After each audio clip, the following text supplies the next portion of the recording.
बिस्मिल्लाहिर्रहमानिर्रहीम। अस्सलाम वालेकुम।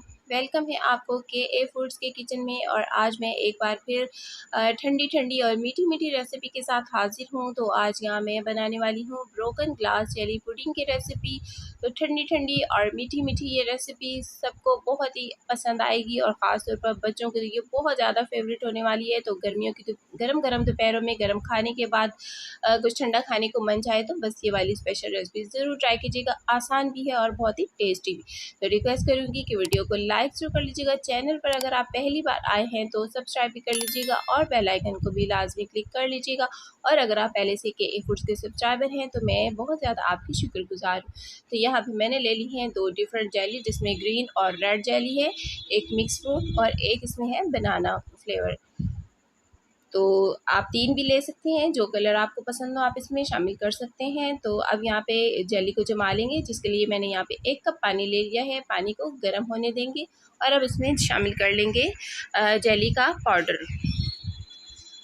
तो अगर आप पूरा पैकेट नहीं बनाना चाहते तो आप हाफ़ कप पानी में हाफ़ साशे डाल के भी जेली को जमा सकते हैं। और अगर आप पूरा बनाना चाहते हैं तो उसके लिए आप 1 कप पानी का ही यूज़ कीजिए। 1 कप पानी में 1 साशे, तो उससे आपकी जेली बहुत ही बेहतरीन सेट होगी। तो यहाँ जेली को जमाने के लिए मैंने एक स्क्वायर शेप का बर्तन ले लिया है और जेली यहाँ पर रूम टेम्परेचर पर ठंडी करने के बाद इसमें डाल ली है। और इसे अब हम साइड पे रख लेते हैं और रेड वाली जेली को तैयार कर लेते हैं। तो इसके लिए भी यहाँ पे मैंने बर्तन रख दिया है और दोबारा पैन में 1 कप पानी लेंगे और पानी को गर्म करने के बाद फिर हमने इसमें जेली का पाउडर डाल लेना है और स्पैचुला से मिक्स करते जाना है इसको। बस 1 से 2 मिनट या 3 मिनट, बस इतना ही हमने इसको पकाना है। थोड़ा सा ज़्यादा जोश भी नहीं आना इसको, ये नहीं कि हमने इसे उबालने लग जाना है। तो बस अब ये दोनों जेली हमारी तैयार हो गई हैं और इन्हें रूम टेम्परेचर पर ठंडा करने के बाद बॉक्स में निकाला है और अब उसे फ्रिज में रख दिया है। तो यहाँ पे अब मैंने ले लिया है पानी हाफ़ कप एक बर्तन में और इसमें हम जेलेटाइन पाउडर डाल लेंगे। तो जेलेटाइन पाउडर यहाँ पर मैं 2 टेबल स्पून डाल रही हूँ, 2 टेबल स्पून भर के। और ये जो पानी मैंने लिया है ना तो ये गर्म है और ना ही ठंडा, ये नॉर्मल पानी है। और इसमें जेलेटाइन पाउडर को मिक्स कर लेंगे अच्छी तरह से हम और इसको साइड पे रख लेंगे।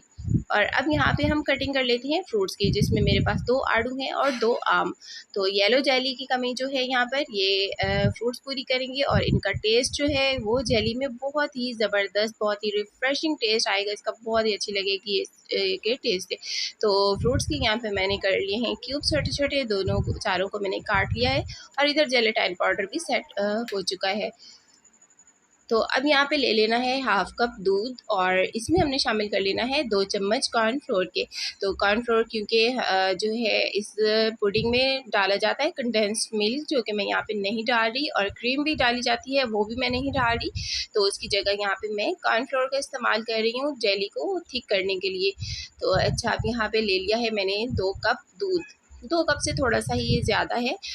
और जेलेटाइन का जो मिक्सचर रेडी किया था वो भी इसमें साथ ही शामिल कर लेते हैं और साथ ही साथ चम्मच हिलाते जाएंगे। लो टू मीडियम फ्लेम है, फ्लेम ऑन है और लो टू मीडियम फ्लेम रखी हुई है मैंने। और बस यहाँ पे हमने इसको पकाते जाना है।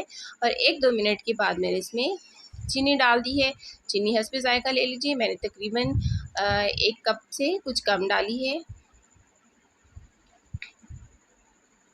और अब यहाँ पे डाल लेते हैं वनीला एसेंस, जो कि मैंने हाफ़ टी स्पून इसमें शामिल किया है। इससे टेस्ट इसका बहुत ही ज़बरदस्त हो जाएगा। और अब यहाँ पे कॉर्नफ्लोर का मिक्सचर भी मैंने ऐड कर लिया है। जल्दी जल्दी से हमने चम्मच हिलाते जाना है और कॉर्नफ्लोर को डालने के बाद हमने बस 1 मिनट इसको पकाना है और फिर ठंडा कर लेना है।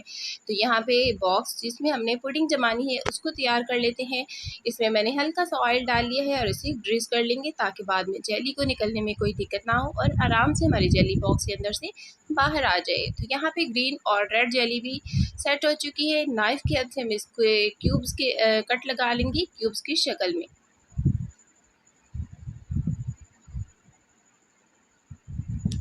और अब सारी जेली को अलग कर लेते हैं बर्तन से।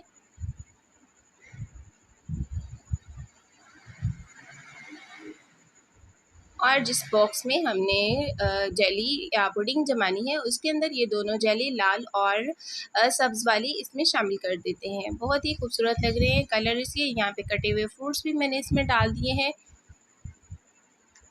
और अब जो मिक्सचर हमने जेलेटाइन पाउडर और कॉर्नफ्लोर का तैयार किया था वो रूम टेम्परेचर पर ठंडा करने के बाद इसमें हमने शामिल कर लेना है। ख़ास ख्याल रखना है गरम गरम बिल्कुल नहीं शामिल करना है, पहले उसको रूम टेम्परेचर पर लाना है और उसके बाद हमने फ्रूट्स और जेली भी इसको मिक्स करना है। और इस तरह एहतियात से हम स्पैचुला में हिला देंगे ताकि जेली और फ्रूट ऊपर नीचे हो जाए।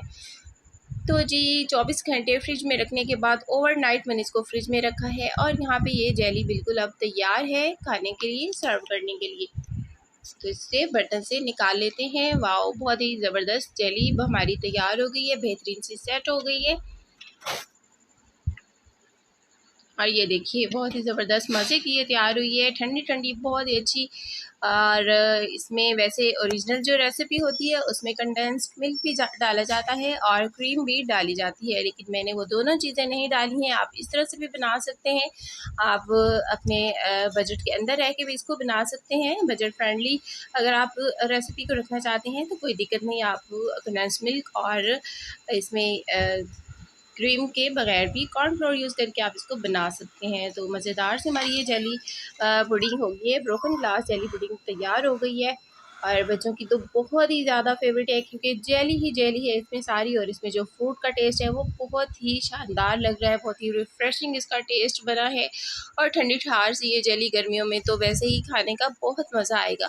तो ज़रूर ट्राई कीजिएगा। रेसिपी पसंद आई हो तो लाइक कीजिएगा। मिलते हैं नेक्स्ट वीडियो में एक न्यू रेसिपी के साथ। तब तक के लिए रखिएगा अपना बहुत सारा ख्याल और मुझे भी अपनी दुआ में याद रखिएगा। Take care. अल्लाह हाफ़िज़।